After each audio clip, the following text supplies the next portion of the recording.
Today we're going to talk about texting and how you can make it not just a one-way conversation, but an engaging conversation with whoever you're texting at your church. Are you ready? Because it's time. You're listening to the Church Digital Sidekick Podcast, part of the TCD Podcast Network. Hey heroes, my name is Tom Pounder, and this is the Church Digital Sidekick Podcast. This is the podcast where I bring on ministry leaders and we talk about how you can do ministry more effectively in this very digital and online world. And today I've got my friend Jeanette Yates back with me. She works at Texan Church. And today we talk about texting, because one of the things that I hear a lot, and she hears this as well as we discuss in the conversation, but one of the things we hear a lot is that texting is just a one-way conversation for churches. They just share information and they never get information back, and they never engage with the person they're texting. So how do you overcome that? What can you do? Jeanette shares with us a few different tips that we can do as churches to create engaging conversations that go back and forth where you're really doing ministry rather than just broadcasting information. So I'm really excited to have Jeanette on. She's got a lot of great knowledge and a lot of great information. So without any further ado, let's get into the conversation with Jeanette Yates right now. All right. Well, with me right now is my friend, and well, she's not a fellow Floridian. She is a Floridian. Yes. I'm not. I'm a Virginian. Yes. This is Jeanette Yates, and she's with Texan Church. Jeanette, how are you? I'm great. You can be an honorary Floridian, actually, if you want to be, since you have people here. Yes, I do have people there. Yeah. I hope they don't stay there forever, but yeah. And you wear flip-flops like way too much for somebody who's not in Florida. Yes, I've cut back on that. I have cut back on that. I've been wearing more slip-on shoes of late. So there you go. I'm trying to become. I'm just getting older, Jeanette. Yeah. I mean, yeah, it's not quite working for me anymore. So, well, Jeanette and I actually had like a 20-minute conversation before we even got we always on do. here. So I don't even know what to start with other than, Jeanette, I know you very well. We've been friends for quite a number of years. You love Twitter, Yes. but for someone who doesn't know who you are, why don't you share with everyone who you are and what you do? Okay. So my name is Jeanette. I do live in Florida. I'm married and have two awesome boys. And I am the community manager for Texan Church, which is a dream job. I love doing it. Basically, I get to hang out with church leaders online, in Zoom calls, all those things all the time, and help them learn how to use technology and use it to connect with their communities and build relationships with their members and guests. And that's basically what I do.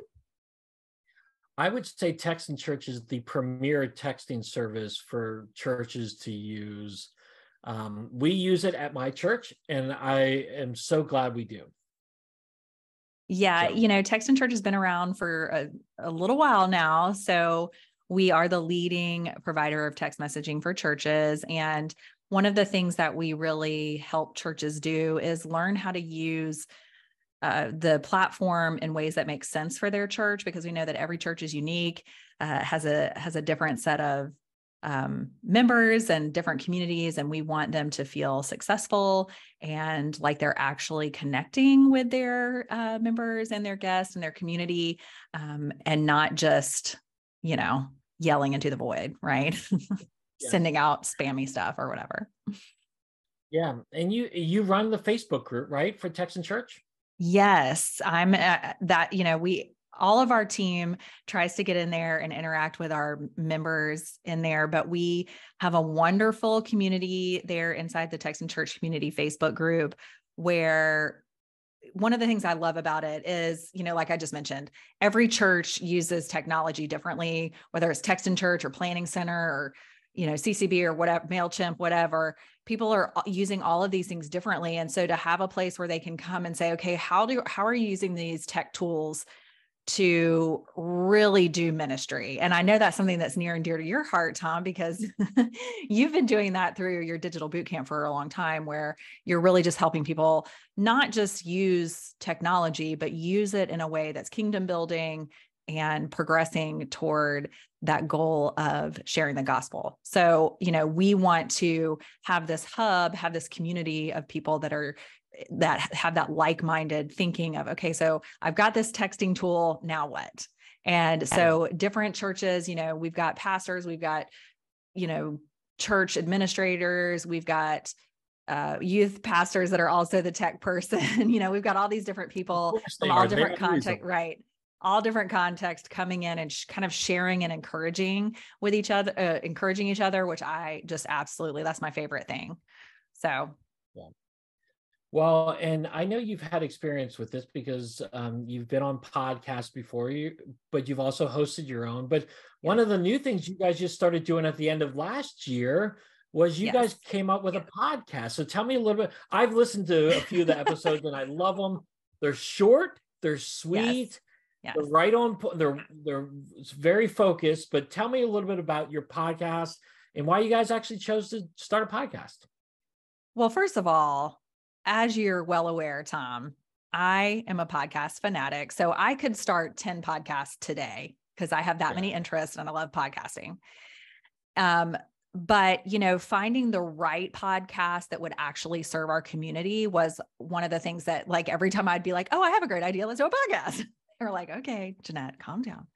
And so we kind of kept coming to the drawing board because podcasting is so popular. And just when you think like, oh, it's got to be peaking, it shifts and changes. And then podcast is, more viable now as a tool for communication or marketing or storytelling, community building, all of those things than it was, a few years ago. So, we kept coming back to the drawing board on it. And one of the things that, like I mentioned, in our community, we hear from everyday church leaders all the time. So I think sometimes when, you're trying to learn how to use something new or bring in a technology into your church because, you need to be sending a better email or, you need to be starting to use texting or get a better website or whatever, the people telling you about it, it's like they've been working in that website or texting or email or whatever for so long that like maybe they don't get what it's like to be sitting in your shoes trying to do all the things that you need to do in ministry. A lot of ministry leaders, a lot of church communicators that I talk to as part of the community that we've built, they're frazzled. They are multitasking. They are spinning plates, juggling, whatever you want to say. They are frazzled. And we wanted to hear how they use technology to go from frazzled to focused. And so that's really what we started thinking is instead of having us telling people how they could use text in church, for example, to organize, streamline, save time, why don't we let our members tell people how they use text in church and then maybe other platforms as well. One of the podcasts, this is a little spoiler alert, that's for season 2. One of the people that we interviewed was like, I use the do not disturb on my phone. That's how I set boundaries. That's how I do it. And we were like, oh, that's a tech tool. Okay. So it doesn't have to be and that's real. That's real life, right? It's like sometimes you use what you have. And right now for this, this person, their do not disturb was the best tool. For other people, it's like Google Docs. I live and breathe. Like I can't, I can't deal without it. And just listening to them talk about those different tech tools, they also share about how they use text in church to help them focus, help them stay on task, the right task. I don't know about you, Tom, but for me, I have so many different tasks, so many different things I'm doing every day, whether it be for text in church or for my family or for, caregiving for my mother, that if I don't have reminders set, something's going to drop, something's going to slip through the cracks. And so having tech help me stay focused on the people around me helps me be a better communicator, a better community builder, a better mom, a better wife, a better caregiver, a better daughter. And so, that's what we're really doing with this podcast is allowing people to share how they're using technology to actually spend more time doing what got them into ministry in the first place. Right. So that's what we want. So I'm really excited. Season 1 dropped right around the holidays. We just wanted to give somebody a little something to listen to while they were wrapping presents and all that kind of stuff. Season 2 is coming out later this spring. And I'm already so excited about the new season. We got new music, the whole shebang. It's going to be great. You said about reminders. I used to be a big, memo pad. Here's all my to-do lists, and I need to do that for the week. And I've become less than that. And where I've become huge is those reminders on my iPhone, because it goes on my computer, my iPhone, my iPad. And my goal is to have no reminders sticking up in the top right corner, of my computer by the end of the day. They've become very vital. So I love the reminders. Yes. But we're not going to talk about reminders today. Oh, which, by the way, I will include the Text and Church podcast in the show notes, so you can check it out. Make sure I have subscribed to it, and I would encourage you to subscribe to it as well. But we're going to talk about texting. In particular, we're going to talk about this one question that I always deal with at my church is, how do we make texting not just a one-way communication? In fact, like, again, a lot of times that we'll send out a text to people, there'll be a reminder, hey, remember about the big game party we got going on, a reminder about the youth group thing. But rather sending about information, how do you make it where it's a two-way conversation? Because I really do believe texting is a huge resource tool for us to use at our church. So I'm sure you get that question asked a lot. Is that true? It's true. I get it asked a lot. Or people will say, oh, we don't want to use texting. So like your church uses text in church. My church does too. They use texting, but it still can sometimes turn into that just, billboard, right? That broadcast channel. And so there's people that are using texting, but they're like, it's not really a ministry tool. It's just a bulletin board. And then there's the other people that are like, oh, texting, that is so spammy. Like, who wants a text?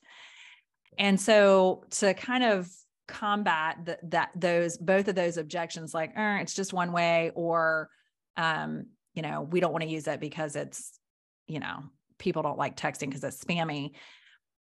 First of all, I want to say you are right that texting can be a valuable ministry tool. As a matter of fact, all forms of that smaller communication, so one-on-one texting back and forth, DMs, so whether it's your Twitter DM, your Instagram DM, your Facebook Messenger, those are becoming more and more popular among people who maybe don't want to have large conversations with lots of people. They just want to have one-on-one conversations with one or maybe like a smaller group of people. And so we have to, as a church, adapt to that communication preference, right? So if you're not doing any kind of one-on-one or fewer people, communications, that's something to consider. So that's one thing I just wanted to get out of the way, that like, hey, it's still a thing that you need to look in, even though people are, maybe kind of, there's lots of other bells and whistles, right? Reels and, TikTok and all that. But like, it's those one-on-one conversations where relationships get built. And then when relationships get built, that's where that, where you can lead people to faith or encourage them in their faith. And so, can I step in real quick? Yeah, I was going to say this. I could do this whole like a TED talk on this. So you're going to have to interrupt me. So feel free. Yeah, okay. Well, I don't. Again, because we're friends, I don't mind interrupting you. But the thing is, I'm glad you made the statement of, it's what we're talking about is more than just texting on your phone with a phone number. Right. DMs are really, really important these days, especially with the younger generation. Yes. When I think about texting, I think about, I'm going to get on my SMS, iMessage stuff, text people.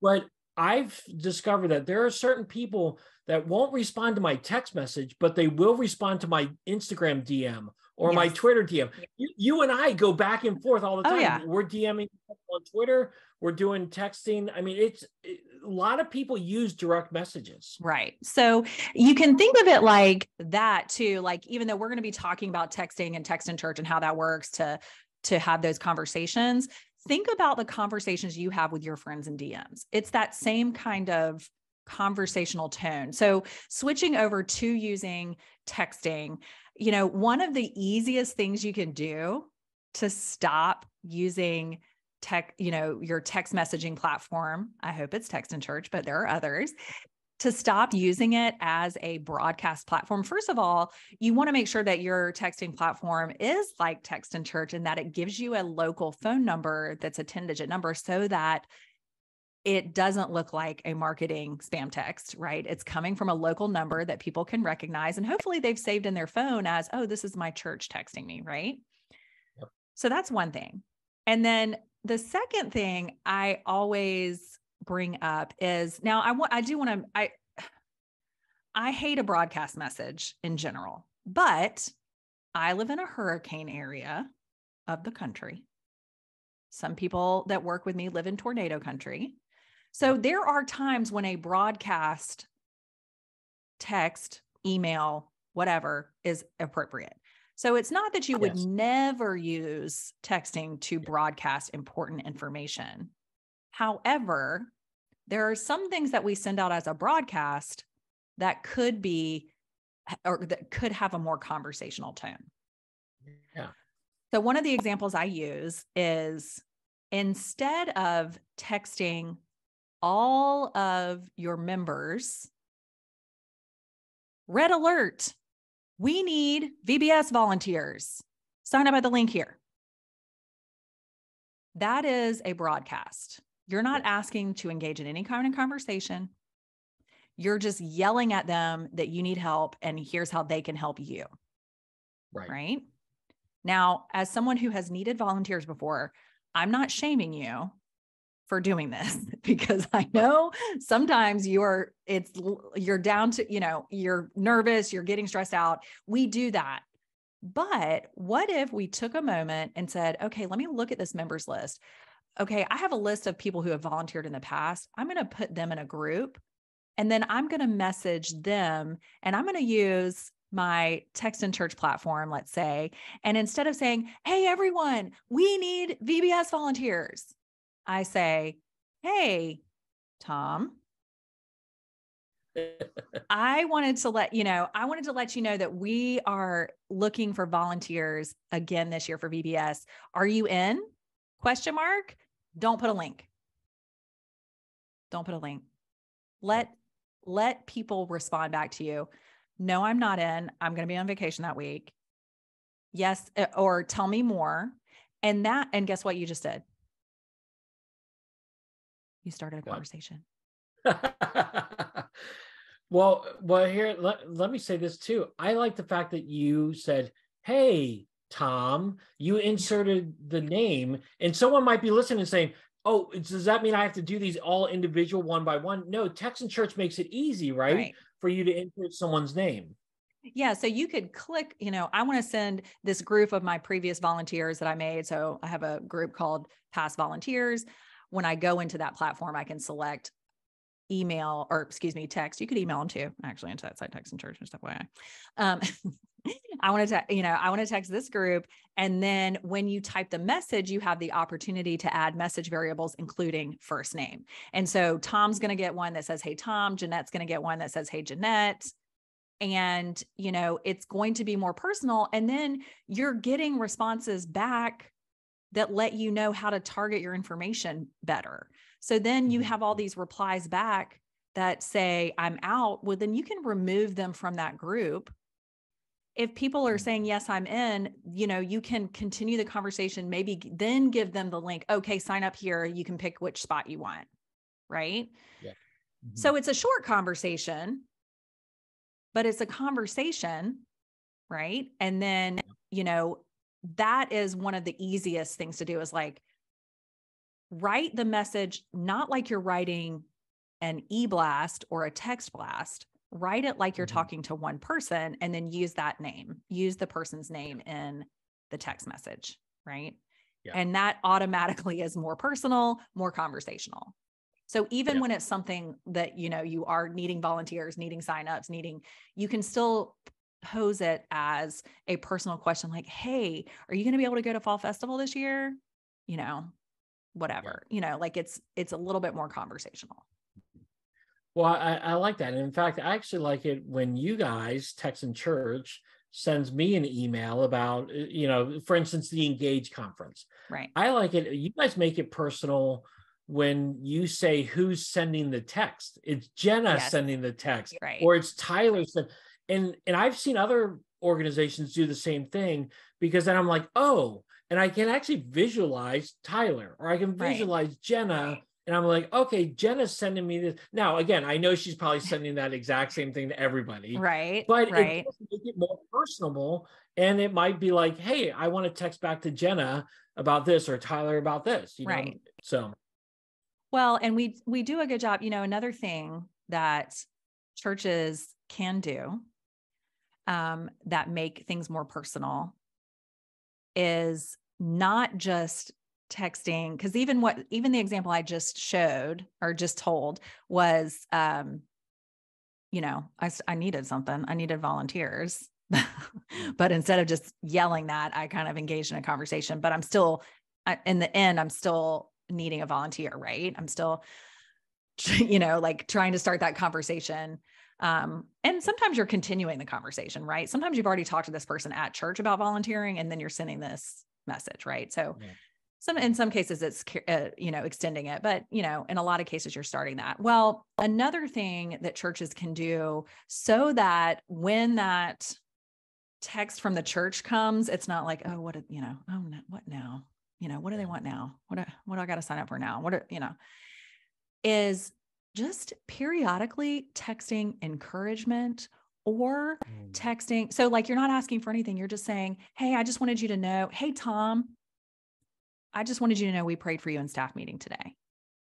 Right. Or I just wanted you to know that, I'm working on my sermon for this week, and I hope I can see you there. Signed, to your point, signed Pastor so-and-so, right? Another thing is to just point blank ask, how can we pray for you? How can our team or our prayer team pray for you today? Or how can I pray for you today? So if you're a ministry leader and you're working with youth, or you're working with moms or whatever, you send out, hey, Jeanette, how can I pray for you today? Signed, some other, I don't know. I'm ran out of names. I don't know. Sorry. My brain just went.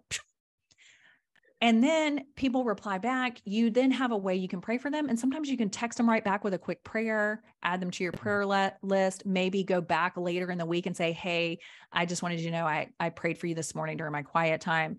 It's those engaging conversations. Now you might be going, yeah, that takes time. But guess what?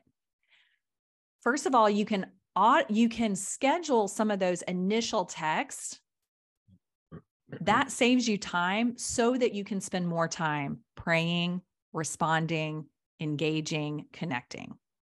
So that's, and you can send a text out that says, how can I pray for you, to everybody in your ministry, and then respond back individually as they reply back to you.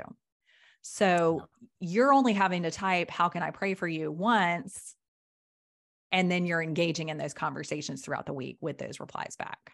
So I think that's really important. And our team at Texan Church does send out a periodic, how can we pray for you today? And we actually have a prayer team that prays. So it's not just a marketing tool for us, marketing strategy for us. We really do lift people who reply back. We do lift them up in prayer.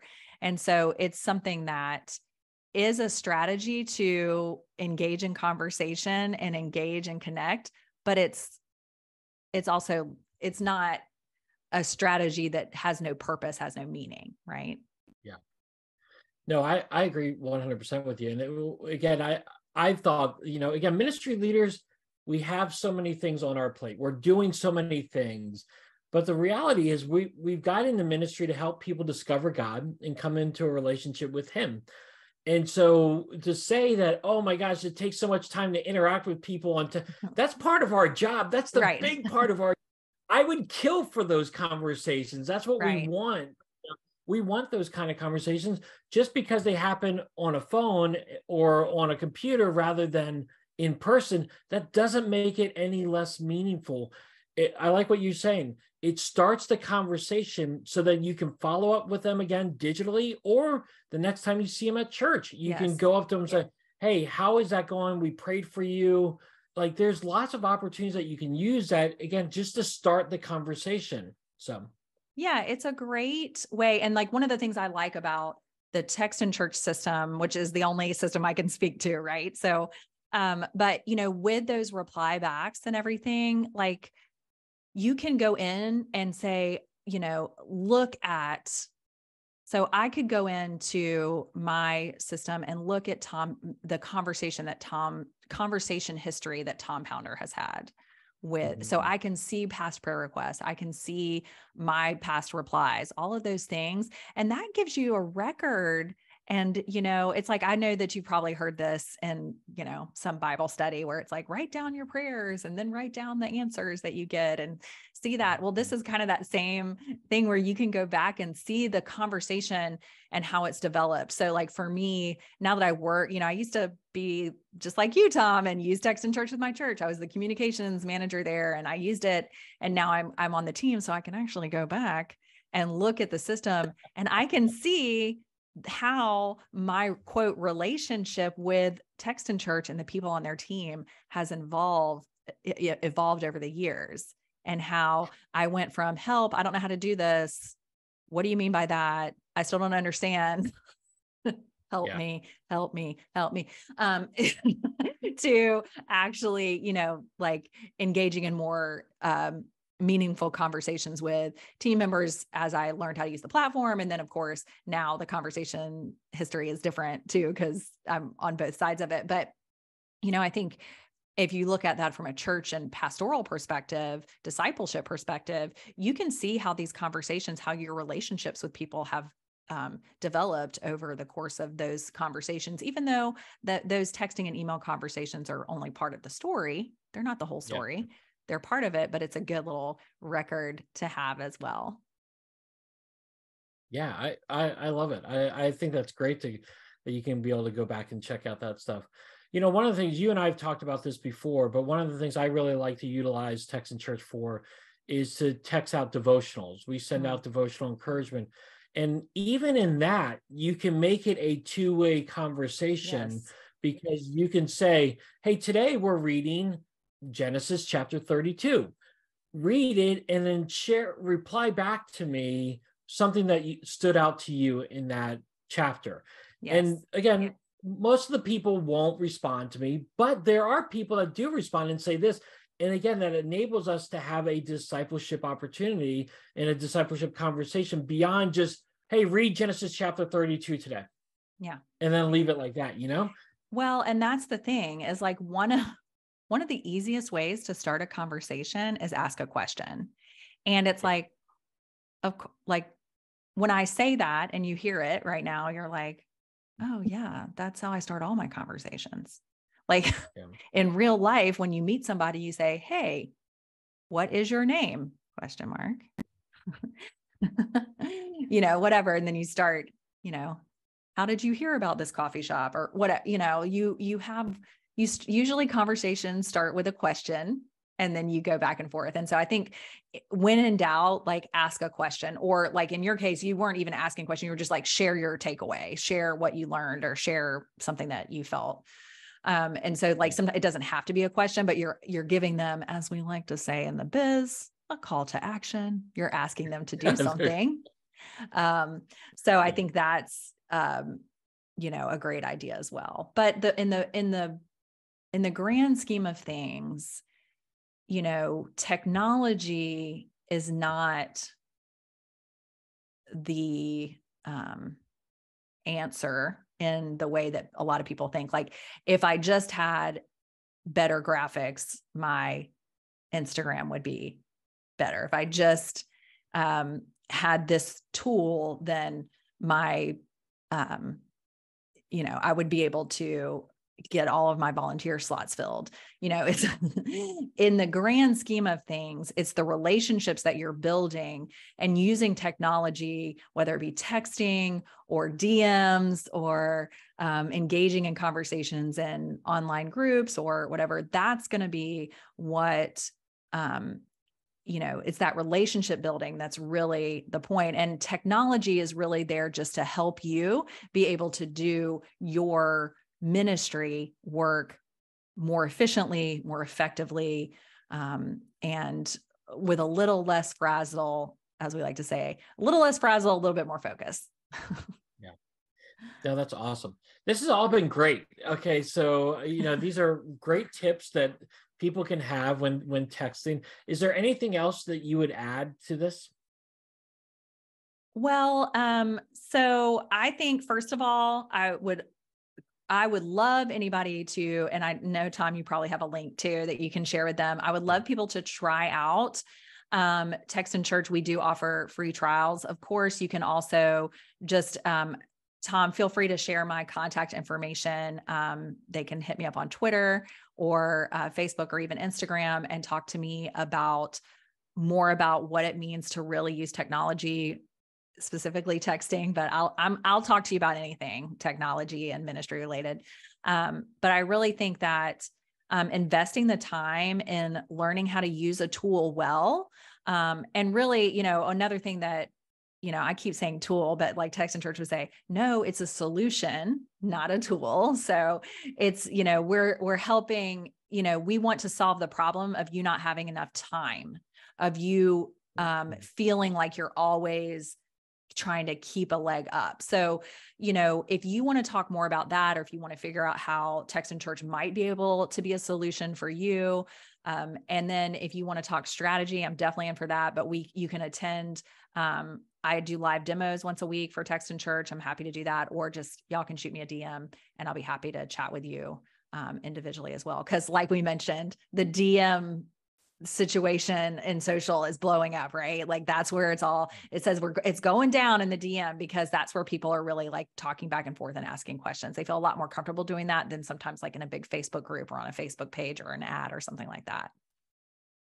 Yeah. And I would just add, and I'll include all those links to connect with Jeanette. She's awesome. She's a great resource. And I've even called her, texted her and said, hey, I've got this issue here. Yeah. And she's very helpful. But I would say if you're trying texting and it's not working right now, don't give up on it. Just try something different. Yeah. Jeanette just highlighted 3 or 4 different things that you could do.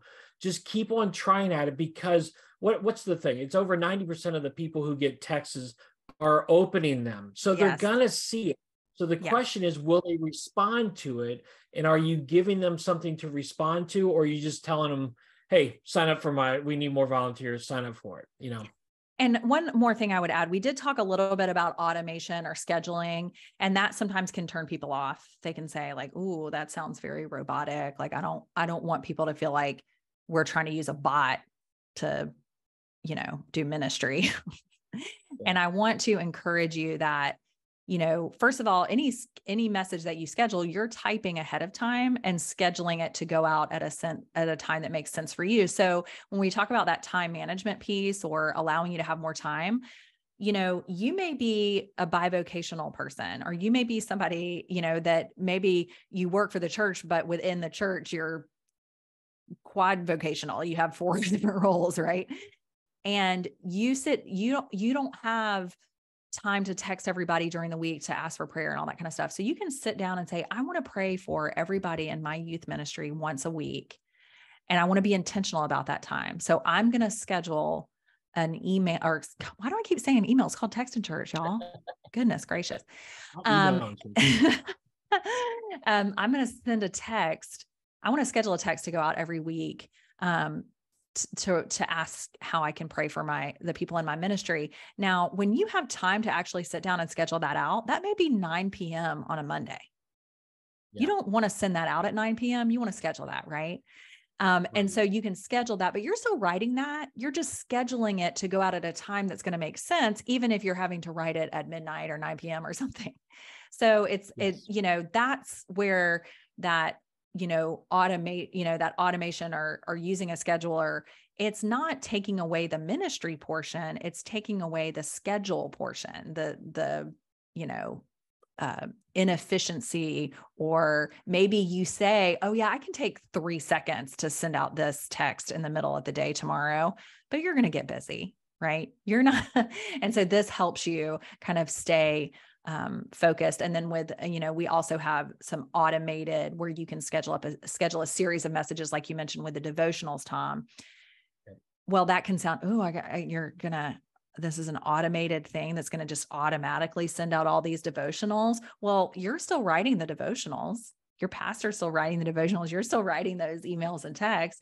You're just scheduling it so that you can go about your business of ministering and responding and replying and engaging without having to remember to send those out every single day for the duration of that devotional. So it's not about, it's automated, but it's not taking that,